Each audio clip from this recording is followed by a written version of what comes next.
Bonjour et bienvenue dans ce nouveau top série. Par appât du gain, certaines séries ont la tentation de multiplier les saisons, jusqu'à atteindre parfois un ridicule nombre à 2 chiffres, où la série n'a plus grand chose à raconter et où l'on finit par se demander où est l'intérêt de continuer. Aujourd'hui on vous propose une liste des 6 de ces séries qui auraient dû cesser beaucoup plus tôt. Attention, quelques légers spoilers se trouvent dans ce top. Broadchurch, la sublime série anglaise menée par le génial ex-docteur David Tennant, qui enquête sur le meurtre d'un jeune garçon dans une bourgade anglaise.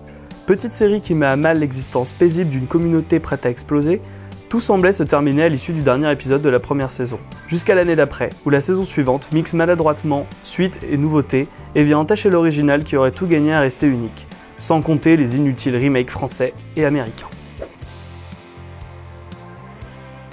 Une des meilleures séries françaises de ces dernières années, Les Revenants est une série mélangeant habilement l'épouvante et le drame.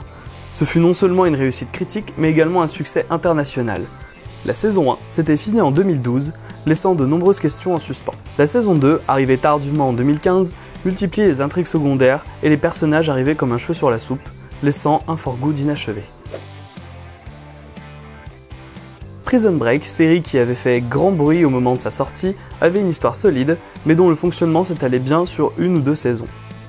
La série s'est donc logiquement embourbée, victime de rebondissements et de retournements de situation aussi surprenants que ridicules, allant jusqu'à ressusciter un personnage mort dont je tairai le nom. Les audiences s'en ressentent et la série s'achève douloureusement au bout de la 4e saison, jusqu'à connaître une renaissance en 2017, après plus de 9 ans d'arrêt, histoire de continuer les méfaits.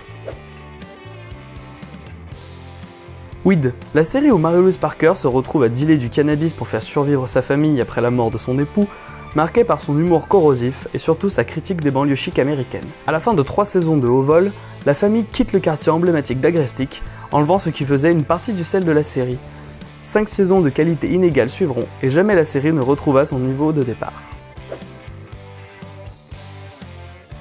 24 heures chrono possédait un concept unique et intéressant, qui s'appuyait sur du temps réel, et proposait ainsi aux spectateurs de suivre les trépidantes aventures de Jack Bauer dans 24 épisodes d'1 heure, une saison représentant une journée.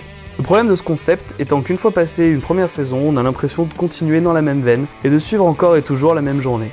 Même si les saisons restent pour certaines de qualité, la surprise n'y est plus et même le charisme de Kiefer Sutherland n'y fera plus rien.